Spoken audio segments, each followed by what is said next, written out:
Hey guys, how's it going?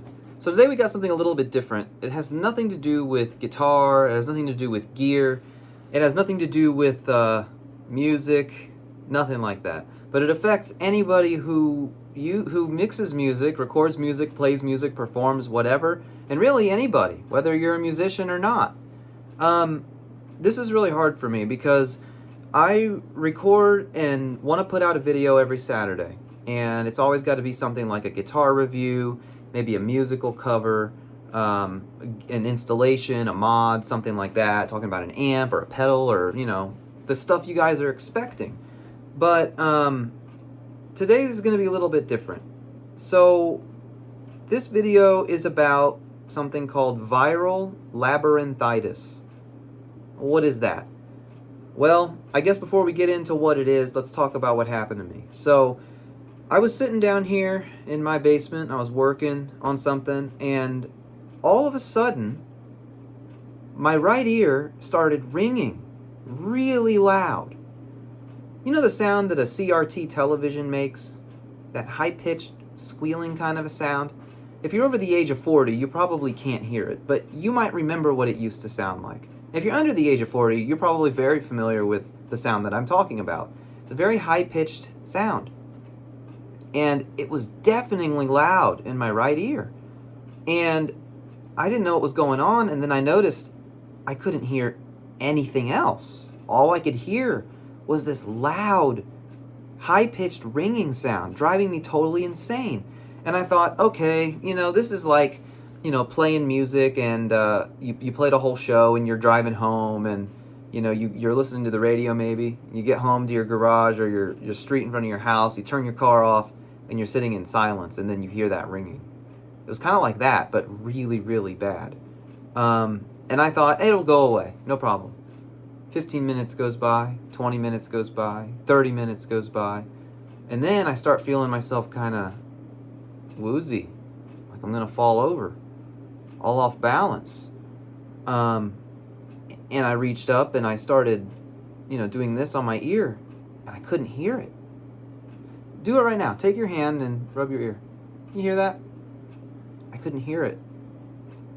And so, I got worried. I was like, all right, I need to go, just get up and go get something to drink or something. So I got up out of my chair and I almost fell over. I had no balance, horrible vertigo, nausea. What the heck's going on? So I thought, all right, this is a problem because obviously I'm a musician and I like to record music, and your hearing, you only get two ears, right? And if you want to do anything in stereo, you got to have both of them, and they both got to be pretty close to each other. And I have pretty good hearing as it is. I can pick out different frequencies and stuff, to the annoyance of my band. Sometimes I'll hear feedback that they don't think that exists that I can hear. But so, I got worried. As a precaution, I called my doctor and I told him what happened, and they said, why don't you come in and we'll take a look at you? I said, all right, we'll look at you tomorrow. So that whole night, this ringing never stopped. The hearing never came back. And I felt terribly sick, like the world was spinning. And I didn't know what was going on, and I was terrified. Started having these thoughts like, have I gone deaf in my ear? What's going on? Some of you are like, oh man, you're overreacting. But if it were happening to you, I think you would understand. It wasn't just that I couldn't hear. It was a deafeningly loud sound giving me a migraine, and it was horrible. That night, trying to sleep was impossible. You lay your head down, and it's like the quieter that the outside world is, the louder the ringing is in your head, and it doesn't stop. So I went to the doctor the next day, first thing in the morning, and they took a scope and looked in there, and they said, your eardrum looks perfectly healthy, both of them. No inflammation, no tearing, no fluid, nothing. We have no idea what's going on. Here's some steroids. We got a referral for you to go to the ear, nose, and throat specialist in a few days. So why don't you just wait about a week from now, go to the ENT and see what happens. So I waited. And as I waited, it didn't get better. This started, what day is it? This started 10 days ago. And at this moment, I'm still hearing that ringing 10 days later. At this moment, I can't listen to music because It's so bizarre. When I hear now, I can hear a little bit out of my ear now, right? But that ringing's still there. And every time I hear a sound in my right ear, that high-pitched noise goes up and down to the pitch of what I hear. To my own voice speaking to you right now, I can hear it in my head, and it's making that high-pitched frequency go up and down. And when you listen to music, you hear it, but not really. You're hearing a very high-pitched whining sound going up and down and making weird noises in your head. My left ear's totally normal and totally fine. I don't have any issue with it. So, went to the ear, nose, and throat specialist, did a hearing test. They said, guess what? Your hearing in both ears is above average, if not excellent. It's perfect, except the highest frequencies in your right ear are gone. So, to put numbers on it, that's around the 6,000 hertz plus range, and my right ear is gone. They said that ringing you're hearing has always been there, but because you could hear sounds in the 6,000 plus range, it was masking that ringing, and that's why you didn't notice it. But that ringing is there because you have lost that frequency of your hearing. So naturally, I got really worried. Like, are you telling me I'll never be able to record mixed stereo, listen to music properly ever again? What am I going to do?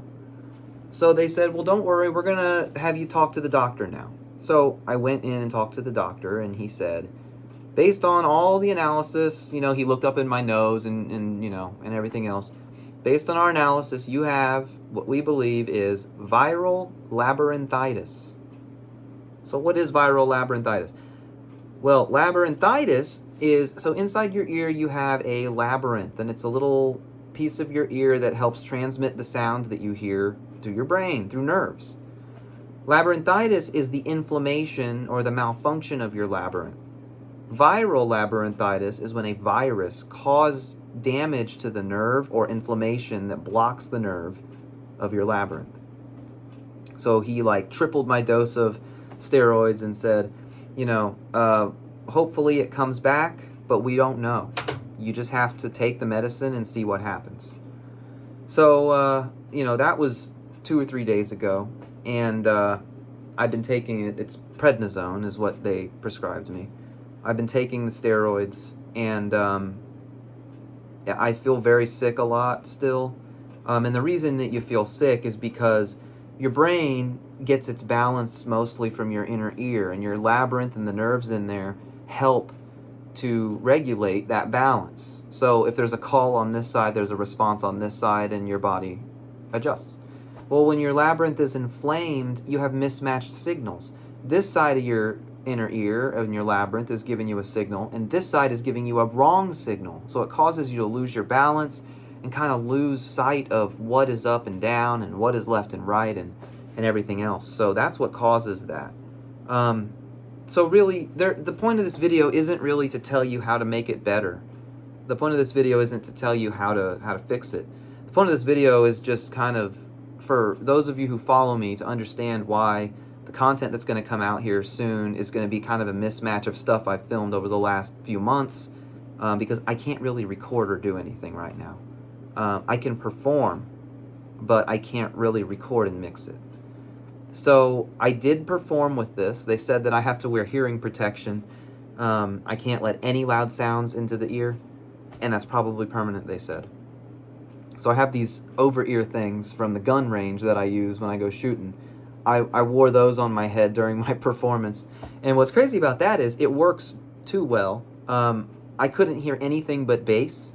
The only semblance of my voice that I could hear was what was rumbling up through my chest and vibrating in my own head. And the only sound outside that I could hear was like the bass drum and the toms, the bass guitar. That's about it. Couldn't hear my own guitar. So it was kind of hard to find pitch. Try matching pitch to sub bass only with nothing else.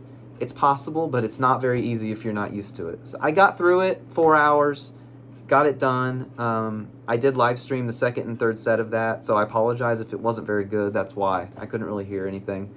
I'm going to keep on going. I'm going to make these videos weekly and give you an update on how this is going. Because if you're watching this as it comes out, it's disappointing, right? Because it's like, well, what happened? Did it get better? What did you do? Hopefully, hope and pray that over the next few weeks, there is an ending to this series, if you want to call it that, in which there was a solution and that it got better and that I can give you hope. If it doesn't get better and if it never comes back, then I'm going to share with you what I do to work around it, because I'm not going to quit. I'm not going to give up. Part of the reason I'm making this is for accountability. I'm telling you, I'm not going to quit. I'm not going to give up. I'm going to keep going. If I can't mix music because of this, then I'm going to find a way to do it. Maybe that means I mix one channel in my left ear and then I swap the right channel over to my left ear and mix it separately until they sound about the same. And then I have somebody else listen to it and tell me if it's even. Whatever that is, whatever that solution is, I'm going to share that with you. I don't want anybody to give up from things like this.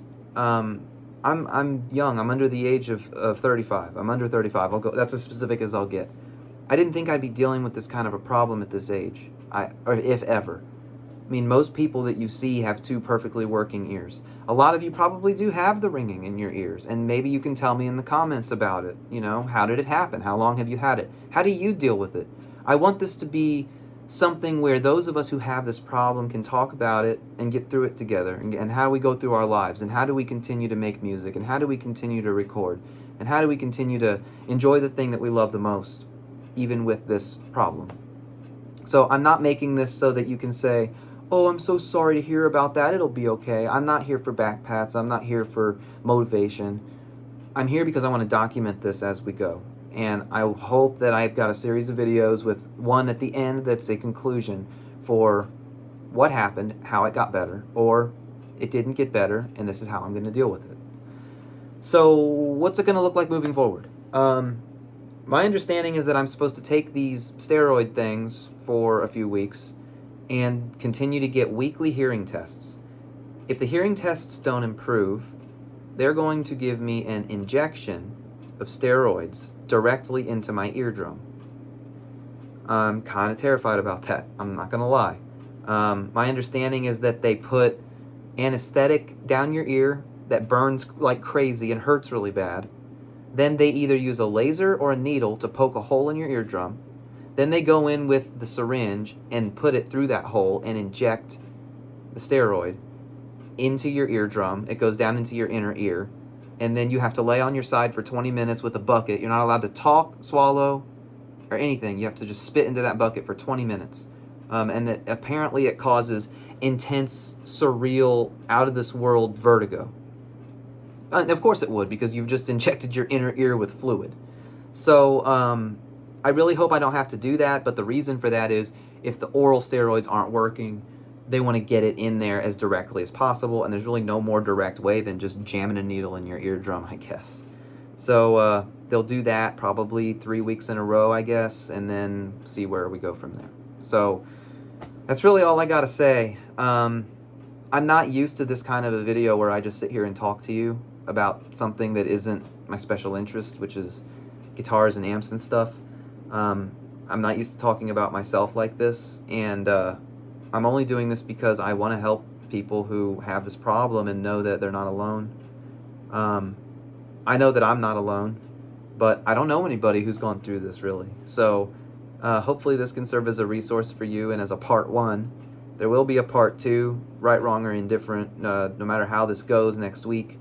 My next appointment here is in a few days, and I will post another video with an update of how that went. If I do end up having to get the needle, I'll tell you how that went too. And hopefully we can get through this. So anyway, thank you for watching. I'm sorry that this wasn't the usual fare that you're used to with me, but I just felt it was important to make this video and document this so that we can go through it and see what happens. Thanks again. I'll see you next time. Keep on rocking, and I apologize in advance for the lackluster quality of garbage B-side outtake videos that you're going to get here in the next few weeks. See ya.